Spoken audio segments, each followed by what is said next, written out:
د نبی علیہ السلام د سیرت پاک متعلق مو بیان شروع کړو. کوم غټ غټ واقعات یې هغه مې درته بیان شروع کړو. 9 هجره کې د رجب میاشت و زبرګې میاشت چې ورته وایي، پیغمبر علیه السلام ته یو اطلاع راغله چې د روم بادشاه هرقل په مدینه منوره حمله کوي. هرقل ته چا دا اطلاع رسولې وه چې نبی علیه السلام د مسلمانانو پیغمبر وفات شوی دی، غلط اطلاع وه او مسلمانان ټول منتشر دي، امیر یې نشته، امام یې نشته، بادشاه نشته، او مسلمانان قحط والدي علاقه کې غنم جوار هغه زمانه کې چې کومه غله وه هغه هم نشته، نو منتشر دي، مشرم نشته او اوږې دي، قحط هم دی. نو دا د حملې مناسب وخت دی، که ته په مسلمانانو حمله کوې نو ټول به دې فورا تابع شي او به تښتي، علاقه به قبضه شي. هرقل د 40,000 کسانو لښکر تیار کړ، 40,000. او په دې خیال باندې چې د مسلمانانو قوت هغه ته معلوم، چې مسلمانان خو مکه فتح شوه، طائف، حنین او طاس دا علاقې فتح کړي دي، خوارې شوي دي، نو په معمولي لښکر کار نه کېږي. د 40,000 کسانو مضبوط لښکر یې تیار کړ او هر یو فوجي له د 1 کال تنخوا پیشکي ورکړه، چې دا پیشکي د کال تنخوا والی دا خپل کور کې کېدی او ځای چې ځو. د روم نه بعضې خلک به تجارت به کو، د زیتون دا تیل او زیتون به راوړل مدینې منورې ته. بعضې کسان راغلي او هغوی نبي علیه السلام له اطلاع ورکړه. حضور پاک ته خو مخکې نه پته لګېدلې وه، اطلاع رسېدلې وه، خو دې نه نو خبر چې هرقل د روم بادشاه را روان دی. هغې تاجر والا خبر ورکړ تاجرانو چې صاحب ډېر لوی لښکر د روم نه د هرقل را روان دی. هغوی به د لښکر 5 حصې وې. لومبۍ حصې ته به مقدمة الجیش وې، دا به د لښکر نه مخکې روانه وه. دویمې حصې ته به ساقه وې، دا به د لښکر نه وروسته روانه وه. درېیمه به میمنه وه، ښي طرف ته، او څلورمه میسره، یو ته به قلب وې، هغې کې به بادشاه روان و محفوظ. نو دې سوداګرو ورته ووایي چې صاحبه مقدمة الجیش چې د لښکر د هرقل کوم هغه لومبنۍ حصه ده بلقا ته را رسېدلې ده، ډېر لوی لښکر دی. نبی علیه السلام مبارک فوراً د صحابو میټینګ راوغوښته چې دوی راځي او په مدینه حمله کوي، نو موږ ورته مخې له ولې ونه ځو؟ میټینګ یې راوغوښته. بخاري شریف کې حدیث دی چې کله به نبی علیه السلام چې ته غزا لته نو ښکاره به یې نه وی چې دشمن ته پته ونه لګي، توریه به یې کوله. او دې ځل یې ښکاره اعلان وکړو چې د روم بادشاه را روان دی، ما ته اطلاع رسېدلې ده، 40,000 لښکر مضبوط. زما اراده داسې ده چې دوی له مخې له ورځو، یا خو به ویرېږي او به تښتي، یا به مخه کې جنګ وکړو، راځي په مدینه حمله کوي. صحابه ټول تیار شو. موسم سخت د ګرمۍ و، سخته ګرمي وه. نو منافقینو دا پراپیګنډې جوړې کړې، مدینه منوره کې منافقین هم هغوی پراپیګنډې جوړې کړې، لا تنفروا فی الحر، چې دې ګرمۍ کې څه کوئ چې ځئ، او سخته ګرمي ده، دې ګرمۍ کې وتل نه دي پکار، ځان په زور وجل نه دي پکار. که رالل او حمله وکړه خو دلته به ورسره مقابله وکړو، او که را نغلل خبره خلاصه شوه. نو واقعي سخته ګرمي وه.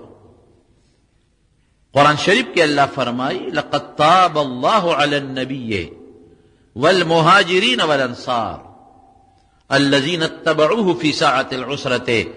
الله ډېر لوی رحمت نازل کړی دی، ډېر لوی رحمت په پیغمبر، په مهاجرینو او په انصارو. هغه مهاجرین او انصار چې په سخته حالاتو کې د ګرمۍ په دا سخت موسم او سیزن کې دي، د خپل ځان او د خپل مال او د بچو پروا نه ساتله او د پیغمبر علیه السلام تابعداري یې وکړه. توبه په عربی کې رجوع ته وایي. دا سړی چې توبه وباسي چې زما توبه ده دی الله ته رجوع کوي. تاب الله الله ته چې نسبت وشي نو مراد ته رحمت نازلول دي. توبه قبلول توبه قبلول دی چې الله رحمت راولېږي دا د خدای یو رحم دی. توبه قبلول الله عظیم رحمتونه نازل کړل په پیغمبر او په مهاجرینو او په انصارو چې په دا سخت وخت کې او سختو حالاتو کې د حضور پاک اتباع وکړه. سخت حالات خو یو ګرمي ده، منافقینو به وایي مزه ګورې سخته ګرمي ده. الله وایي قل نار جهنم اشد حرا، د دې ګرمۍ نه د جهنم ګرمي ډېره زیاته ده. چې د لږ غوندې تکلیف او ګرمۍ باندې د دوزخ د اور د ګرمۍ نه بچ کېږي شکر وباسئ. محنت نه بغیر خو کار نه کېږي. که یو سړی وایي ګرمي ده او غنم نه کرم څه به خوري؟ د غنمو په کر کې دی ګرمۍ ته ګوري نه، د سبزۍ په کر کې دی ګرمۍ ته ګوري نه، ګرمۍ کې هم کوي. او بخور کې دی ګرمۍ ته ګوري نه، ګوټ چاري چې دی کوي پټو کې دی دا سوچ نه کوي چې دا خو ګرمي ده. نه ګرمي ده خو څه به کوم چې دا ونه کم نو ماله به غله د کم ځای نه راځي. دوکاندارۍ له نوکرۍ له زراعت له او د دنیا کاروبار له غم خادۍ له جنازې له مریض لیږلو له دې ګرمۍ او یخنۍ ته نه ګوري، فایده ورته ښکاري. الله وایي دې څیزونو کې ګرمۍ ته نه ګورئ نو نه کېده زه نه څکم بچې ته دلته کېنه ګرمۍ ته مه ګورئ. دا خو ګرمي ده او د دې ګرمۍ باندې چې د دوزخ د لوی اور د ګرمۍ نه بچ کېږي شکر وباسئ. یو ګرمي سخته وه. دویم سفر ډېر زیات اوږد و، ډېر لوی سفر و، ورکوټې سفر نو. دریم دا به چې دشمن ډېر سخت و. داسې مقابله وه د روم سره لکه دې زمانه کې چې امریکې سره مقابله. د روم او د فارس دا دوه، یو روس او امریکا، دقسې روم او فارس دا دوه قومونه او دا دوه بادشاهۍ وې. نو روم پکې دغه زمانه کې په غلبه کې مو په ټوله دنیا، لکه دې وخت کې امریکا ظاهري په غلبه کې ده، په ظاهري طاقت. دقه رنګې روم په دغه زمانه کې د دنیا سپر طاقت و بس. نو طاقت هم مضبوط دی، ښه لوی. او بل څه بل د مکې مدینې منورې میوې د کجورې پخې شوې وې. د هغوی ټوله کاته خو به کجورو ته وه. نو کجورې پخې وې. نو منافقینو دا پراپیګنډې وچلوله چې ګرمیم ده، سفر هم ډېر اوږد دی، دشمن هم ډېر قوي مضبوط دی، او زمونږ ټول کال دې کجورو ته کتلي. نو که موږ لاړو نو دا کجورې به ودوړېږي چې موږ راځو سپم نه نو څه به خورو څه به کوو. دا پراپیګنډې چلول شروع کړل. صحابه دې ته نه ګوري. او بل مسلمانانو سره طاقت هم کم دی، کسان ډېر دي شکر دی، اسباب نشته. دا واحد هغه غذا ده چې نبی کریم صلی الله علیه وسلم کولاو پکې چنده غوښته، اعلان یې وکوي که څوک پکې مدد کولی شي نو کې. جومات دپاره، مدرسې دپاره، جهاد دپاره، د مسافرو دپاره، د مسکینانو دپاره، یا یو سړی مړ شو څوک یې نشته د هغه د کفن دپاره چنده غوښتل دا جایز دی، مسنون دی. دا یو طریقه ده، یوازې جایز نه بلکې د نبی علیه السلام د دې طریقې نه معلومیږي چې دا سنت دی. دا هغه حرام سوال کې نه راځي. حرام سوال د خپل ځان د مالدارېدو دپاره او د خپل ځان د ملکیت دپاره د بل نه پیسه غوښتل، دا خو ځان له نه غواړي، دا خو ته جهاد له غواړي، دا خو ته جومات له غواړي، مدرسې له غواړي، مسکینانو له غواړي، فقیرانو له غواړي. څوک مړ دی بې کفنه دی کفن له غواړي، یا یو سړی غریب دی څه وس یې نه کېږي هغه له غواړي. پروا نشته، دا خیر سنت دی. حضور پاک کېناسته اعلان یې وکړه چې دې کې مدد وکړي. دا هغه جهاد دی چې حضرت ابوبکر صدیق او حضرت عمر فاروق رضی الله عنهما دواړو یو بل سره پکې مقابله وکړه. حضرت عمر فاروق رضی الله عنه دې وخت د مالدار و، همیشه به د حضرت ابوبکر سره زما په نیکو کې مقابله راتله. وی ما وی چې نن به د حضرت ابوبکر نه نمبر وړم، لاړم کور ته چې څومره مال وغوڼ مې نیم کرو مې له نبي علیه السلام ته مې کېښود، نیم مې پرېښو بچو ته او نیم مې حضور پاک ته کېښود. ګوټ کې کېناستم چې ابوبکر خو به راوړي، مال شته ورسره، خو دومره نه لکه چې دا ما سره څومره دی. دې کې حضرت ابوبکر صدیق لاړ هغه مال راوړه کېښود. حضرت ابوبکر صدیق څومره مال راوړی؟ هغه هم څه لږه نه وه، 4,000 درهم یې راوړي، 4,000 درهم دی راوړل کېښودل. خو د هغه نه د عمر دا نیم مال ډېر و. نبی علیہ السلام خو پوه شو، هوښیار و، وحی کېږي، کشف کېږي. فوراً یې تپوس وکړو عمره دلته راشه، څومره مال دې راوړی دی؟ خوشحاله و. وی د الله رسوله غوټ نیم مې که راومېړه، نیم مې الله رسول له راوړه. او نیم مې خپلو بچو ته پرېښود. قانون د شریعت هم دقسې دی. وی ابوبکر تا څومره مال راوړو؟ وی د الله رسوله کور کې مې چې څه موندل ټول مې راوړل. بچو ته دې څه پرېښودل؟ ماشومانو ته دې څه پرېښودل؟ کور کې دې څه پرېښودل؟ وی الله او رسول مې ورته پرېښود. خبره خلاصه ده چې الله شته او رسول شته، رسول الله نو غمونه د څه دي؟ هېڅ فکر نشته. الله د هر چا نه مخکې دی. په توکل کې د حضرت ابوبکر صدیق توکل هغې انداز ته رسېدلی دی چې هغې ته څوک نشي رسېدی. حضرت عمر څه وایي؟ ما وی چې باس نن نه پس به د حضرت ابوبکر صدیق سره په نیکو کې مقابله نه کوم. مال د حضرت عمر ډېر دی، اخلاص یې هم ډېر دی. نیم مال راوړل څه وړه خبره نه ده، دا ډېر لوی اخلاص دی. لیکن د هغې په مقابله کې د حضرت ابوبکر صدیق رضی الله عنه اخلاص ډېر زیات. 4000 درهم یې راوړل، میدان کې وغورځول. عبدالرحمن ابن عوف رضی الله عنه 200 اوقیې سپین زر راوړل. 200 اوقیې سپین زر چې د هغې نه ډېر شی مال جوړېږي، تقریبا 8000 درهم ته جوړېږي، دا هغه راوړل. او حضرت عثمان رضی الله عنه 300 اوښان راوستل. 300 اوښان. اوښ ډېر قیمتي شی دی، هغه زمانه کې موسم ډېر قیمتي شی دی. 300 اوښان یې راوستل سره د کتو نه، چې کتو ته هم ضرورت نشته. کتې مو سره راوستې، د اوښ د پاسه چې کوم پالان ږدي چې سړی پې کښېني هر څه مکمل برابر. او 1000 اشرفۍ یې راوړې. دینار ډېر قیمتي شی دی. 1000 اشرفۍ یې راوړلې. تقریبا د هغه 1000 اشرفو نه ډېر شی جوړېږي. 12 کې ضرب ورکړه 12000 ته جوړېږي درهم. د کېښودل د نبي علیه السلام په مخ کې وغورځول. حضور پاک به دومره خوشحاله شو چې خولې مبارکې یې دا لفظ وخته، وی نن نه پس عثمان سک عمل کوي، ده ته به ضرر نه رسېږي. الله به حفاظت کوي. چا کجورې راوړئ، چا سره چې څه موندل مال او دولت، تورې چا سره زیاتې وې هغه به یې راوړئ. 2 دي 2 یې راوړئ میدان ته. چا سره زغرې دی هغه یې راوړئ. ښه مضبوطه چنده وشوه. صحابه کرام نبي علیه السلام اعلان وکړ، وی دی چې کوله اعلان یې وکړ چې صحابو ته پته ولګي چې کم خوادو تیاری ورته وکړي. مزل زیات دی، ګرمي ده، کجورې پخې دي او دشمن هم ډېر سخت قوي دی. چنده مو شو، صحابه کرام روان شو. څومره دي صحابه؟ 10000 کسان دي.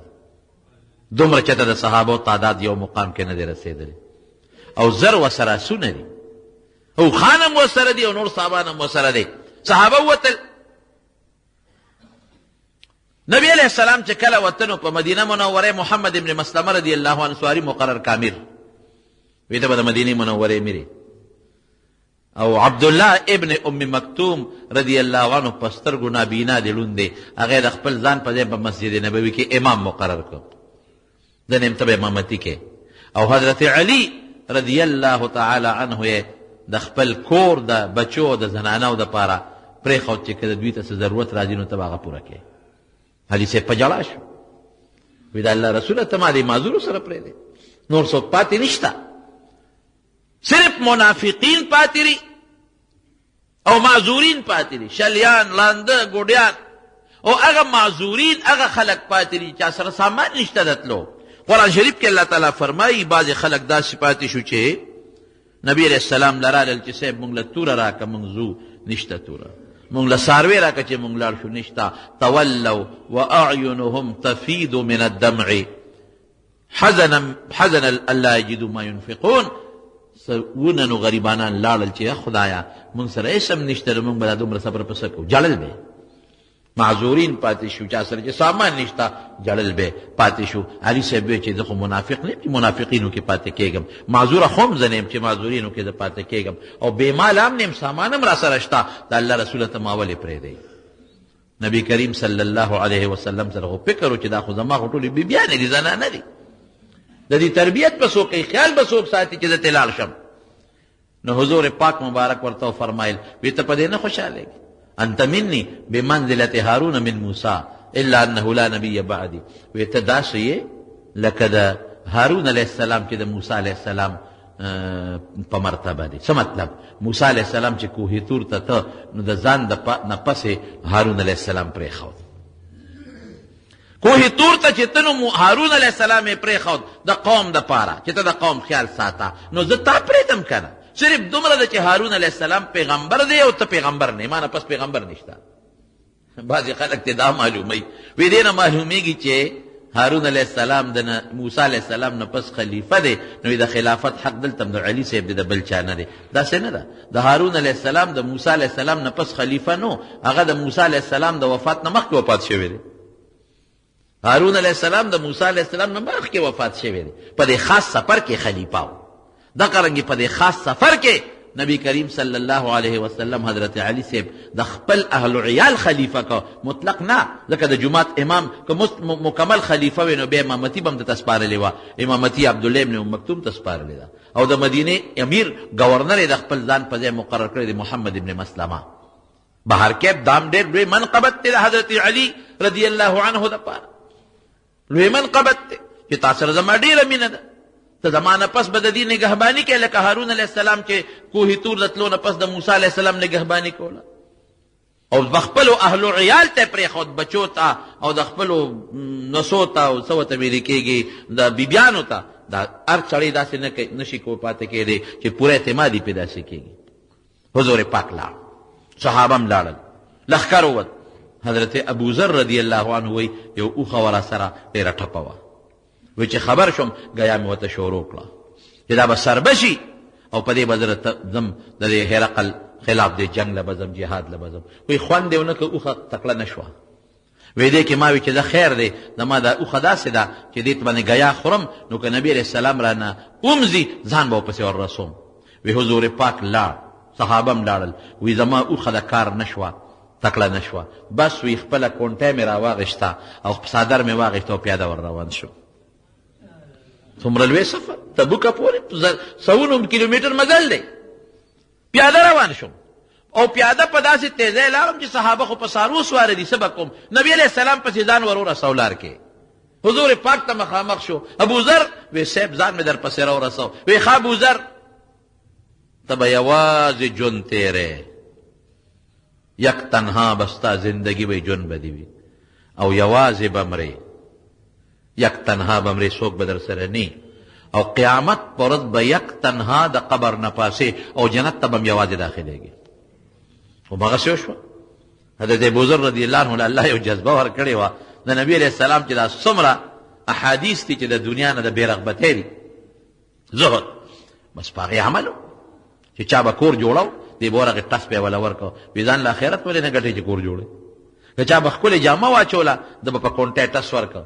وي دا جامې خو سبا درنه پاتې کېږي، مرې ته داسې کې.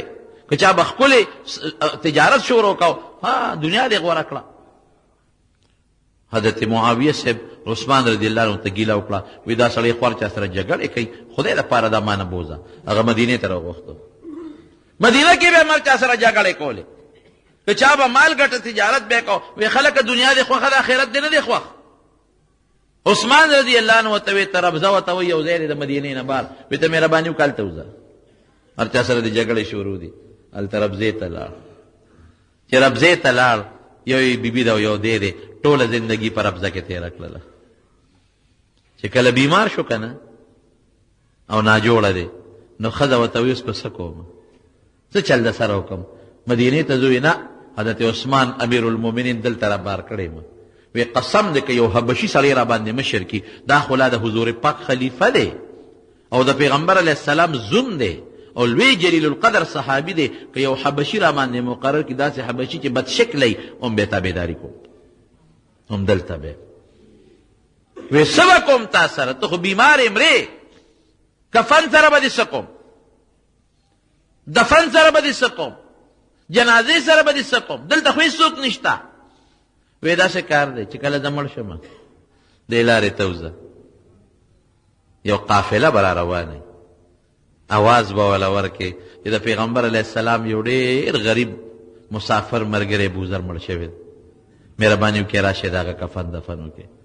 الله به زما انتظام وکړي. ما ته حضور پاک پیشنګویي کړې ده او د تبوک په غذا په سفر کې راته فرمایلی دي چې ابوذر جون به دې یوازې، مرګ به دې یوازې، یک تنها، قبر نه به یوازې پاسې، جنت ته به یوازې ځې.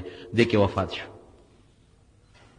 چې وفات شو دا بیبي یې راله لار کې ودرېده څوک نشته دی کې یو قافله راله عبدالله ابن مسعود رضی الله عنه قافله کې را روان دی اے خلقه خدای مو بخیر اعلان واورئ زنانه د خلق ورته متوجه شو وی د پیغمبر علیه السلام یو ډېر زوړ ملګری دا من السابقین الاولین دی من المهاجرین السابقین هغه مهاجر چې ټولو نه مخکې مسلمانو یو ډېر زوړ ملګری یو ډېر بې کسه مسافر ملګری غریب یو کس دلته وفات شوی دی د هغه کفن ته او دفن ته او جنازې ته ضرورت دی که څوک مهرباني وکړي دا راسره سنبال کړي عبدالله بن مسعود رضی الله عنه وی څوک دی وی ابو ذر دی وی جړل الله اکبر ابو ذر وفات شو ابو ذر کم شخصیتو کم د حضور پاک کم صحابي دی په مکه مکرمه کې هغه زمانه کې ایمان راوړی دی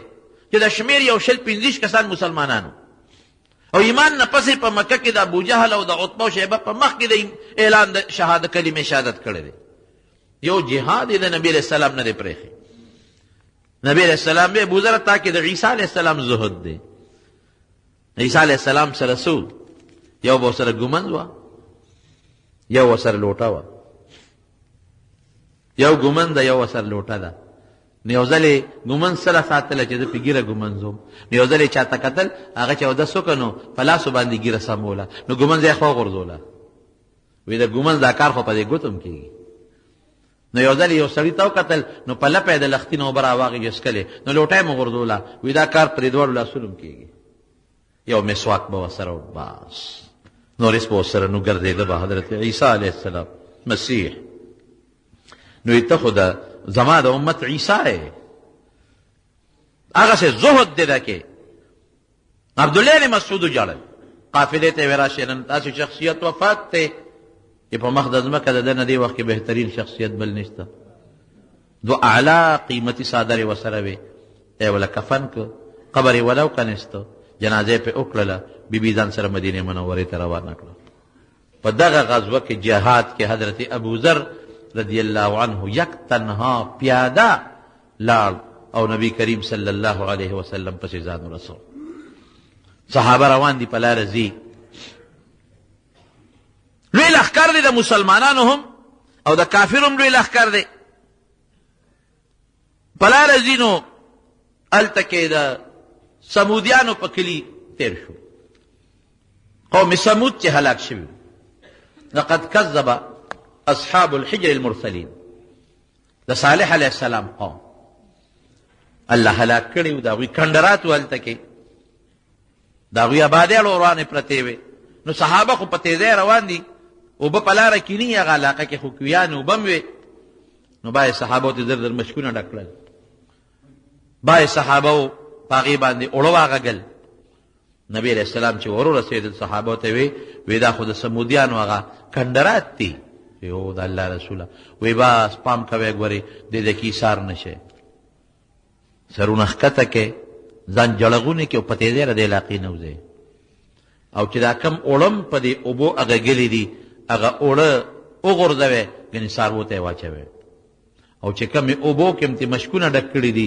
هغه واپس توی کې په دې علاقه د اوس هم د الله د عذاب آثار دي هغه جراثیم او هغه د الله تعالی د قهر او د غضب هغه هواګانې دلته اوس هم چلیږي زه به مثال دله درکړم که نه مکه مکرمې ته چې سړی لاړ شي نو هلته رحمتونه ورېږي جومات کې سړی کښېني نو هلته رحمتونه ورېږي کم قوم له چې خدای عذاب ورکړي هغه قوم باندې د هغه عذاب هغه اثر او د الله قهر و غضب او هغه خطرناک بیماری او رنځونه همقسې ورېږي د زمزم د اوبو متعلق نبی علیه السلام ترغیب ورکړی چې دا اوس کې د کې شفا د برکت دی ولې لکه د پیغمبر د معجزې اوبه دي او د بیت الله د ښو اوبه دي لیکن دا اوبه د عذاب د ځای اوبه دي د کې اعلان وکړه چې ګورې د اوبو باندې اوړه غږلي دي یا دا توی کې او یا دا اوړه څاروو ته واچوي مشکونه هم خالي کړي دې وجې نه مسله د دین درونو دا ده چې کوم د عذاب ځای نه دي او کوم د روان ویجال قومونه دي کنډرات د دې سیل نه تلل او هلته کې ایسارېدل دا په شریعت کې ممنوع دي منع دي نه به ځئ بالکل به نه ځئ دا قرآن شریف کې راځي قل سیحوا فی الارض فانظروا کیف کان عاقبة المکذبین چې تاسو وګورئ د دې هلاک شوي قومونو د هغې دا مطلب نه چې تماشې لور دی دا چې تاسو خو خامخا ځئ په دې لارو کې نو دا کنډرات باندې یو نظر واچوئ د لرې ځای نه وګورئ چې دا قومونه خدای هلاک کړي دي عبرت دی والی د خدای د قدرت مقابله څوک نشي کولی نو نبی علیه السلام دې نه منع کړې ده د دې کنډراتو سیل له خلک دي اکثر او خلک سیاحت لذي او ګرځي پکې دا د عذاب ځای نه دي ممکن د داسې اثرات هلته اوسم موجود وي د خدای د قهر و غضب چې ته هلته ورشې هغه اثرات هغه خطرناک جراثیم هغه خطرناکه بیماري ستا وجود ته را منتقل نشي ستا وینې ته منتقل نشي ته به هم ناجوړه شي ممکن د هغې وینې نه سبا بچي پیدا شي په بچو کې ورې خطرناکه بیماري چلیږي نو چې کم قوم کم ځای هلاک شوی دی هلته اوسېدل د هغه ځای وبس کل هلته د سیل و سیاحت دپاره تلل او د هغې تماشې کول دا په شریعت کې ممنوع دي منع دي نبی علیه السلام چې تیر شو په هغه ځای صحابو ګیله وکړه وایي د الله رسوله اوبه نشته موږ خو هغه اوبه توی کړې اوبه نشته ویې لږې غوندې اوبه پیدا کړې یو صحابي په کنډول کې داسې لږې غوندې اوبه راوړې ویې صاحب دقه اوبه دي نورې نشته نبی کریم صلی الله علیه وسلم خپلې ګوتې مبارکې پکې کېښودې او د نبی علیه السلام د دې ګوتو مبارکو د خوا د دې ګروتونو د خوا نه اوبه داسې راخوټ کېدلې لکه د چینو نه چې اوبه راوځي دغه صحابه چې 10,000 کسانو 30,000 خوله لري زر ورسره څاروي دي دا ټول پې سیراب شو مشکونه هم ترې ډک کړل دا یو معجزه ښکاره شوه یو ځای کې نبي علیه السلام دمه کوله اوښه مبارکه روکه شوه چې اوښه یې روکه شوه نو کافرانو پراپیګنډې وکړې وی دا څنګه پیغمبر دی د اسمان د حالاتو نه خبرېږي او د اوښې نه دی خبر بله اوښه ورته نه ده معلومه خلک ورپسې ګرځي حضور پاک ته چې اطلاع ورسوله وی صاحب دا کافران خدا پراپیګنډې کوي نبی علیه السلام پاسید وی ټیک وایي ما ته اس علم نشتا زه اس نه نیم خبر مگر که ما ته الله اطلاع راکړي کشف راته وکړي زړه ته واچوي یا د وحی په ذریعې ما له اطلاع راکړي نو په دې زما علم راځي نور زما علم نشته البته الله راله اوس علم راکړه زما اوښه په پلان کې دره کې د هغې پړې په یو اونه کې انښتې دی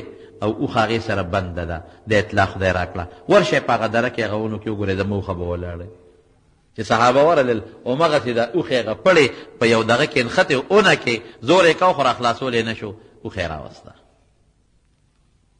ګرمي ډېره زیاته وه انتهایي و دوړه د ګرد و غبار دی واقعي چې دوړه ګرد و غبار زیات شي بیا ټوخی او زکام هم لګي تب هم راځي صحابو شکایت وکړی صاحب ډېره زیاته ګرمي ده او ډېر زیات تاو دی او ډېره لویه دوړه ده نبی علیه السلام الله ته سوال وکړو یا الله باران را باندې وکړه زما په دې ملګرو باران وکړه خو دومره نه چې زما ملګرو ته په لار تلل دشواري او ګراني اسان غوندې باران وکړه الله د شپې نه باران وکړه داسې نرۍ شبنم غوندې باران وشو چې دوړه هم ختمه کړه لکه دا زمونږ دا باران چې دا روز نیمه کم وشو دوړه هم ختمه کړه ګرد و غبار هم ختم شو او د صحابو ته تل هم آسان شو بهر کیف نبی کریم صلی الله علیه وسلم په دغه تکلیف کې ورسېد تبوک ته چې تبوک ته ورسېد هرقل خبر شو چې زه خو ما خو ته خو چا دروغ ویلي چې د مسلمانانو پیغمبر وفات شوی دی خو هغه د ما پسې دلته راغی او ما ته خو چا دروغ ویلي چې قحط دی او قوم منتشر دی خو ټول قوم سره ما پسې راغی او چې هرقل خبر شو نو تښتېد سره د خپل لښکر نه واپس روم ته وتښتېد نبی کریم صلی الله علیه وسلم له خدای ډېره لوی بهادري ورکړې وه په تبوک کې 6 شپې ورته تېرې کړې 6 ورځې پته تېرې کړې 6 ورځې ډېر شی دی لږ نه دی دې دپاره 6 شپې تېرې کړې چې یاره بیا راځي لیکن دی رانغې وتښتېد او ګیر چاپېره چې څومره علاقې وې نبي علیه السلام هلته وفدونه ولېږل د 10 کسو 20 کسو یو قوم ته بل قوم ته بل قوم ته بل قوم ته خدای د هغې په برکت باندې ګیر چاپېره چې څومره قبیلې وې او باندې د جومات اجازت راکوي جومات جوړو وی دا مسجد قبا چې شته نه وي بعضې وخت کې باران وي چقړې وي خټې وي هغې ته مونږ نه شو تللی نه مونږ له اجازت راکړه چې یو جومات جوړ کړو نبي علیه السلام ته یې جوړ کړې جومات یې جوړ کړه رالل حضور پاک ته وی صاحب پکې د برکت دپاره راته مونځ وکړه. د منافقینو دا مقصد و چې د جومات په بانه به مونږ ځان دپاره یو ځای جوړ کړو او په هغې کې به د مسلمانانو خلاف میټینګونه کوو او د مسلمان خلاف به زمونږ یو اډی. نو راغلل نبی علیہ السلام پسې وی صاحب جومات هم جوړ کړو، اوس ته راشي او 2 رکعاته مونځ پکې د برکت دپاره وکړه. نبی علیہ السلام ورته وفرمایل دی نو که د خدای خوښه وه دا لفظ یې پکې استعمال کړه، که د خدای خوښه وه نو بیا به پکې درته مونځ وکړو. د هغې خو دا خیال و چې دا جومات د خدای د رضا دپاره جوړوي چې خوشحاله و. والذین اتخذوا مسجدا ضرارا، چې کوم جومات یې جوړ کړی دی که نه هغه ګورې د مانځه او د عبادت جومات نه دی، د مسلمان د ضرر رسولو یو ځای جوړ کړی دی او نوم د جومات یې ولی ایښودی دی. دا منافقان دي.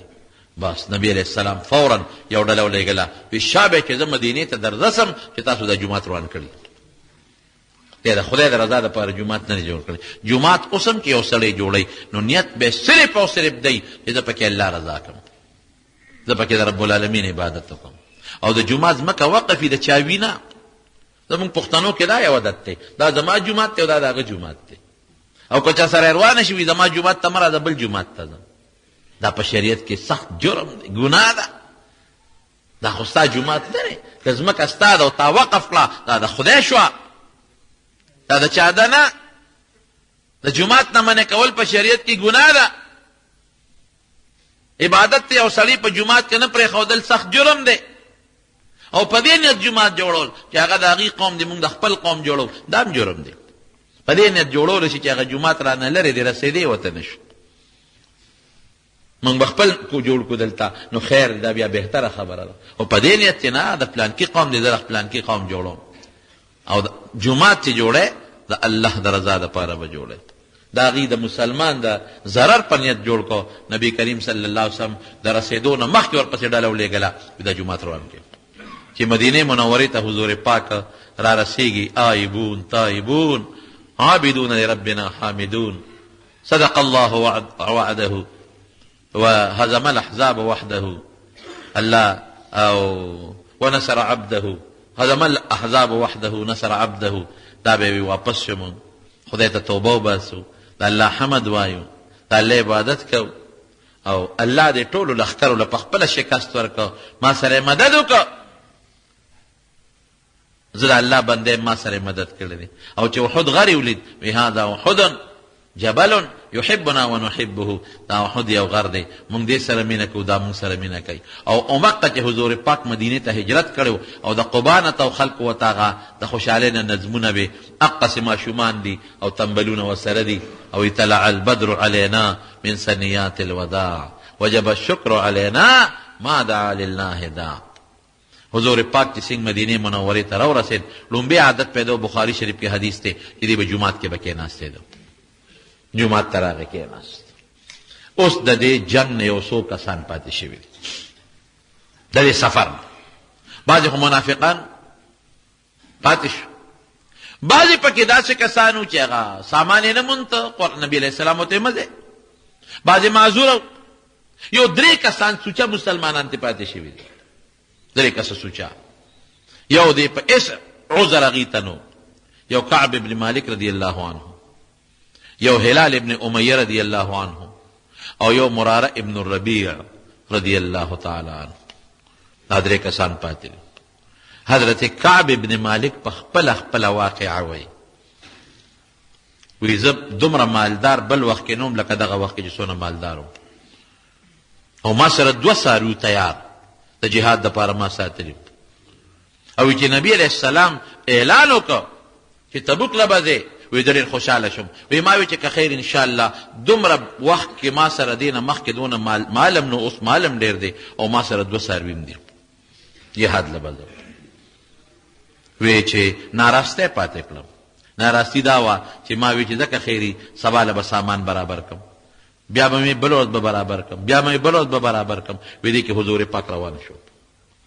وی چې د مدینې نه څنګه روان شو، وی ما وی چې ما سره خو سامان تیار دی، خو صرف اخبار کول غواړي او سامان غوټه راغېستل غواړي. او زه بس نبي علیه السلام که روان شو په د لار کې به یې را لاندې کړم، سبا به ورپسې روان شم. وی چې سبا له بیا مې اراده وکړه نو بیا را باندې ناراستی غالبه شوه. وی ما چې ځایره بل ورځ به روان شم. وی بل ورځ بیا ناراسته شوم.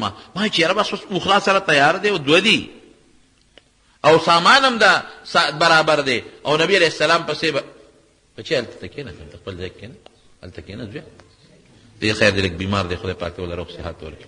زمونږ د جمعې مستقل ملګری دی پرون ما سره والد صاحب راوستی و لږ یو بوټی بیمار دی دعا مې ورته وکړئ چې خدای وله روغ صحت ورکړي. دی مېرې ملګری دی. بهر کیف نبی علیه السلام مبارک ووته دوه درې ورځې تېرې شوې. حضرت کعب ابن مالک رضی الله عنه فرمایي چې ما وی چې زه ځان به ورپسې ور ورسوم. وی په دې ناراستۍ کې پاتې شوم. بیا چې کله مې سامان برابر کړ اوښه مې برابر کړه او اندازه مې واغېسته نو بیا نه شوم ور رسېدی. نبی علیه السلام رسېدلی. دا بل ملګری چې دی د هغه رشته داران او زه په دې پاتې شوم چې چاته زما ټول رشته داران نو جمع شوي. دې وخت کې زما ټول خپل خپلوان راغلي وو. مې زه ډېر جهادونه مې کړي دي او که د یو کې پاتې شم څه چل کېږي. بل وایي چې زما باغ پخ شوی و نو ما وی که زه ووتم خو دا باغ مې جوړېږي. دا درې سوچه مسلمانان پاتې شو. حضرت کعب ابن مالک رضی الله عنه فرمایي بخاري شریف کې حدیث دی وی چې کله نبی علیه السلام جدا شو بیا ورته چا ویلي دي وی حضور پاک چا نه تپوس وکړو ای د کعب ابن مالک نه لکه کعب ابن مالک نشته نږدې ملګري د چا نه خطا کېږي.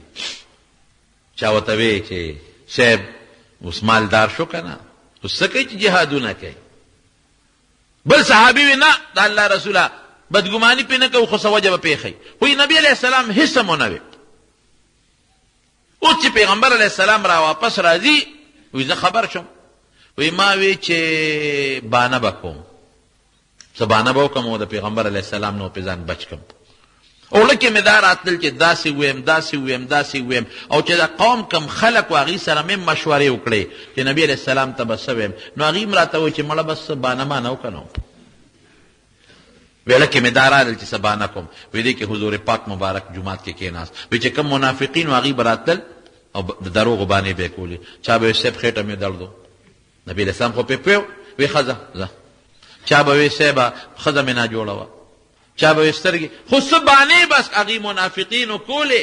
نبي علیه السلام ته خو پته وه چې دا منافقین دي نو بس هغې ته به وی ښځې بس تاسو باطن خدای ته سپارلې. وی چې زه کله ور مخامخ شوم نبی علیه السلام مبارک ته نو وی داسې ما ته مسکې شو خو د غصې مسکې راته وکړه غصه وی ما چې سلام واچو راته وکتل خو داسې غصه و مسکې شو. وی دلته راشه کېناستم. وی را نږدې شه ور نږدې شم. وی ما ته وی کعب تا سره څاروی نه و دتلو؟ مې چې و د الله رسوله. مال د سره نو چې ته پې مونږ سره تللی وې؟ مې چې د الله رسوله و. ولې نه تللی؟ وی ما ورته چې د الله رسوله ما له خدای داسې خوله را کړې ده داسې خوله چې که زه ستا نه بغیر بل بادشاه ته مخامخ ناست وې که نه اوس به مې ورته داسې بانه کړې وه چې د هغه د غصې نه به مې ځان ایستی و او به مې مطمئن کړی و. خو تا ته که دروغ وویمه نو الله به دې زما په دروغو خبر کي. نو تا خو به ظاهر کې خوشحاله کم خو خدای به خفه کم.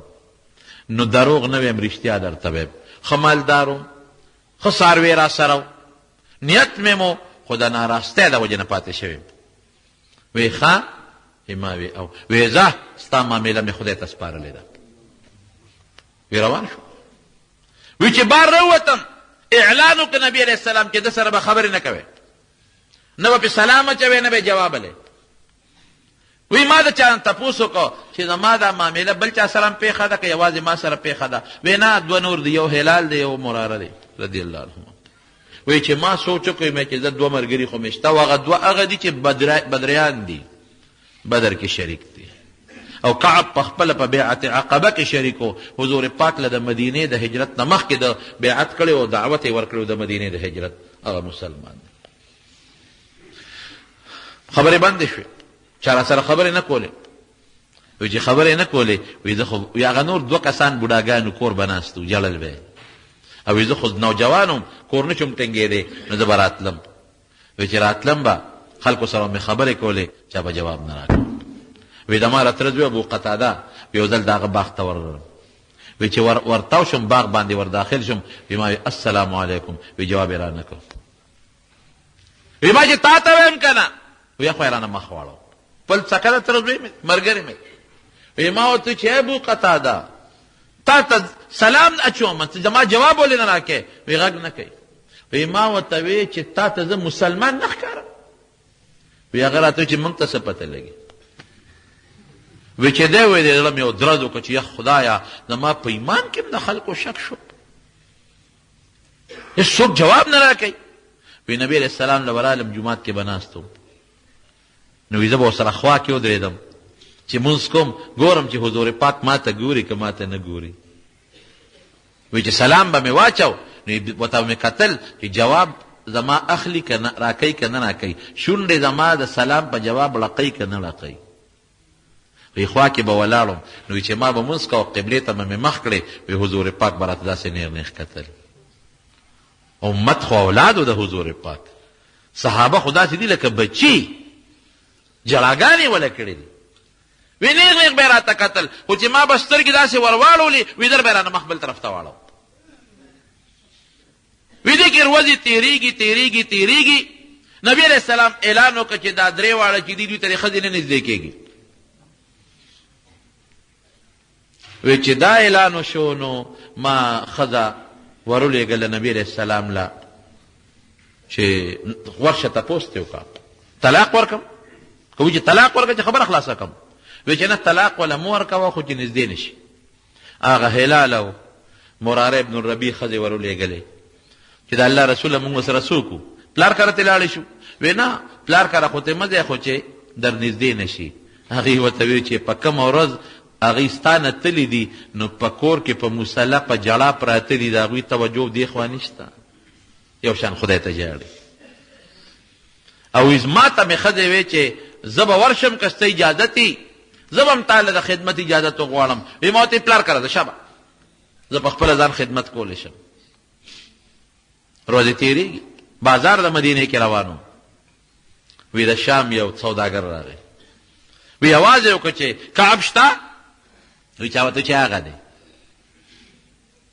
وی زه یې ورته وښولم وی هغه مال یو خط راکړه وی چې خط مې وکتو د غسان بادشاه عیسایي ما ته خط لیکلی او خط کې څه لیکلی دي چې زه خبر یم چې ستاسو آقا مشر په تا ظلم شروع کړی دی عیاذا بالله او ته ډېر نیک سړی او ښه سړی او ډېر هوښیار او ډېر د لوی قوم خاوند دی تا د خدای ذلیله نه کړي راځه موږ له راځه عیسایي شه موږ به د ډېر قدر وکړو وی چې خط مې وکته نو بلوه شم اور را باندې بل شو تنور کې مې وغورځو وی چې خدای زما نه د کافرو تمې پیدا شوې زما ایمان دومره کمزورې شو 50 ورځې په دې حال په موږ تېرې شوې څو ورځې 50 زما وروڼو د یو مثال به درکړم یو سره زر چې خلک پاکوي نو څه چل ورسره کوي اور کې واچوي نو هغه ګیلټ او هغه ګنده څیزونه ترې وسوځي او سره باقي پاتې شي او ګیلټ نه پاکېږي ګیلټ چې د اور ته واچول سوځېږي د منافقانو مثال د ګیلټ و هغه اور ته نه اچوي او ته پته چې منافقان دي او حضرت دا درې کسان د دې مثال د سرو زرو جهاد لنوتلې النبي علیه السلام وی زیب او لا نړل نو لږ غوندې معمولي غوندې داسې خیرې ونښتېده معمولي غوندې نو اور کې اچوي چې د اخرې ته وسوځي چې پاک پاتې شي 50 ورځې په دې کې تېرې شو وی زه بره په کوټه د پاسه ناست یم ټوله شپه د خدای تلاوت کوم خدای ته جاړم په دې سوچ کې یم چې یا الله ته خو ډېر غني بادشاه څه پته لګي چې زما توبه به قبوله کړې او که نه او په دې سوچ کې ما چې که اصلا دې وخت کې نبي علیه السلام وفات شو نو بیا خو به تر مرګه پورې ما سره څوک خبرې ونه کړي او په دې سوچ کې که د دې وخت کې مړ شوم نو چې حضور پاک به جنازه م راباندې وکړي که به ونه کړي وی د کوټې په سر ما وی دې کې قرآن شریف کې الله تعالی د شپې د دوی د توبې آیاتونه نازل کړل لقد تاب الله على الذين رست راځي وعلى الثلاثه الذين خلفوا حتى اذا ضاقت عليهم الارض وضاقت حتى اذا ضاقت عليهم انفسهم وضاقت عليهم الارض بما رحبت هغه درې کسان د هغې توبه مې قبوله کړه نو وی خلکو را منډې کړې مال مبارکۍ راکوي یا هغه خلک دي چې پیغمبر علیه السلام وی خبرې مه کوئ خبرې بندې یو مبارکۍ راکوي او یو کس غر ته وخته جبل سلعه کوم اخوا چې غزوه خندق شوی دی او د هغه ځای نه اواز وکړي ای کعبه مبارک دي شه. وی یو کس په اسره منډه واله وی بل کس راله د هغه ځای نه اواز راکړو وی هغه اواز د اس نه ذره ورسېده مبارک دي شه. اله شابه نبی علیہ السلام د انتظار کې توبه دې قبوله ده. ویرالم جمعات ته فیضا اوس بدله ده. جمعات ته رالم یوم را پاسي مبارک دي شه بلم را پاسي مبارک دي شه یوم را تر غاړو یوم مصافحه کوي او حضور پاک مبارک ناس دی وی مسکی دی. قیمت ورانږدې شه کعبه په جون کې به پتا د دینه بهترین ورځ نی راغلی چې دا اوس د باندې کم ورځ راغله. ولې قرآن شریف کې الله پتا د خپل رحمت د نازلېدو اعلان وکړ. ستا توبه قبول کړه.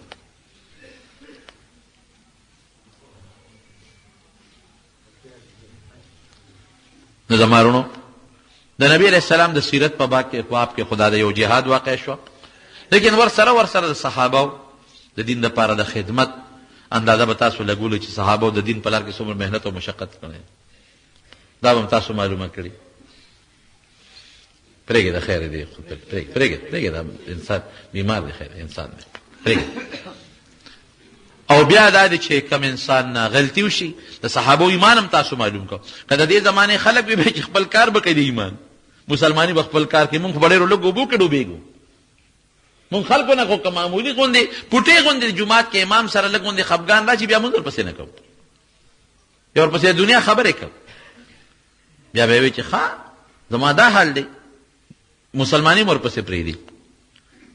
د دوی هغه د صحابو هغه سخت او دغه خلک چې دا څومره تکلیفات یې برداشت کړي دي د دین دپاره هم د دغې خلکو برکت الله دا دین مونږ ته را رسولی دی که مونږ به لږ سوچ وکړو چې هغې خلکو څومره قربانۍ وکړي نن مونږ څومره دین خو د هغوی مو زمونږ هم د جنت له به هغوی هم دی مونږ به هم ځو دوزخ نه هغوی هم امان غوښتلي مونږ هم ته امان غواړو د قبر او د آخرت په لاره هغوی هم تللي دي مونږ هم پې ور روان یو.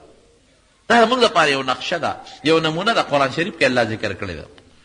دین دپاره به محنت کوو کوشش به کوو معمولي اوبو کې به دا نه ډوبو او د الله ذوالجلال د حکم پوره اتباع به کوو فرمانبرداري به کوو او د دغه صحابه کرامو په نقش قدم به مونږ کوشش کوو چې په هغې مونږه سفر وکړو په هغې مونږ مزل وکړو. الله دې زمونږ د نبي علیه السلام تابعداري نصیبه کړي. دا ربیع الاول مبارکه میاشت هغه روانه ده او غالبا چې د راتلونکې ګل په ورځ 12 د ربیع الاول راځي نو انشاءالله چې آینده جمعه کې درته د حضور پاک متعلق دا خو تسیرت خو ما تېر ربیع الاول نه شروع کړی دی خو دې سره مناسب چې سویه به درته بیان کړم. البته دا خبره ذهن کې واچوئ چې د نبي علیه السلام د پیدایش میاشتم ده د هغې د وفات میاشتم ده د هغې د هجرت میاشتم ده نو چې دومره عظیم واقعات په کوم میاشت کې شوي نو هغې ته د برکت میاشت وایي.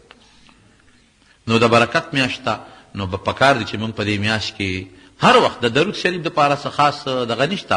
د جمعې دروازې درود شریف فضیلت زیات راغلی دی په جمعې دروازې او نور خاص په احادیثو کې د میاشتو متعلق ذکر نشته چې دې میاشت کې درود شریف زیات فضیلت لري او دې کې کم لري. خو بیا هم چونکې د حضور پاک د ولادت مبارک میاشت ته او د هغې د وفات هم ده د هجرت هم ده نو لږ مهرباني کوئ درود شریف پکې زیات وایه په دې نیت نه چې د الله د طرف نو د پیغمبر د طرف نه ما ته حکم دی چې دې میاشت کې زیات وایه. بل دا دی چې صدقه او خیرات دپاره څه خاص ورځ په شریعت کې نشته چې په دې ورځ به زه خیرات کوم او په دې به نه کوم.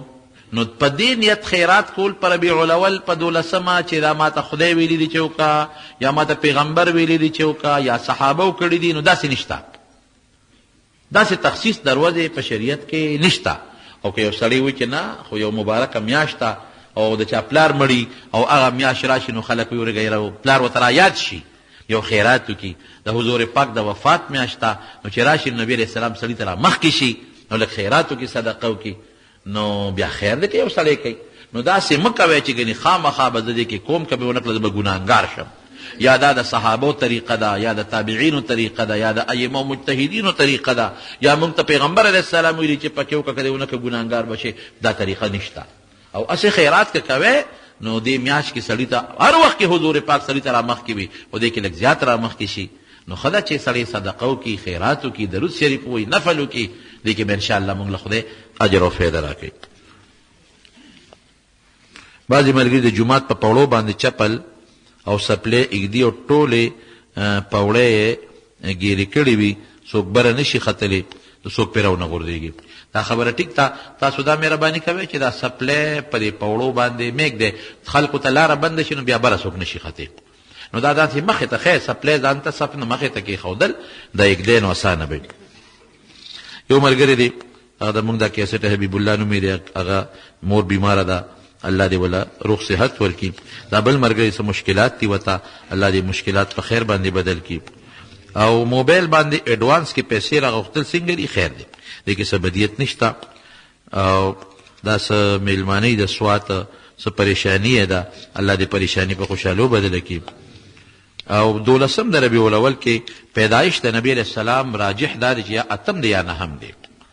او په 12 کې بعضې حضرات وایي چې وفات د نبی علیہ السلام شوی دی. دیم د بچو دپاره دعا غواړه، ور نیکمله صالحه بچی ورکړي.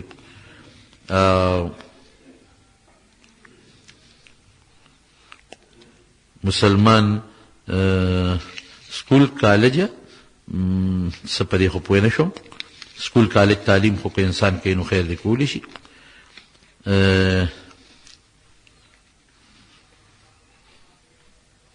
انسان د شپې غوټه پې نه شو، غټه بې اودسي حاصله شي، سار پاسې خوب نه پاسېدو دعا ویلی شي که نه؟ دعا ویلی شي، تلاوت به نه کوي.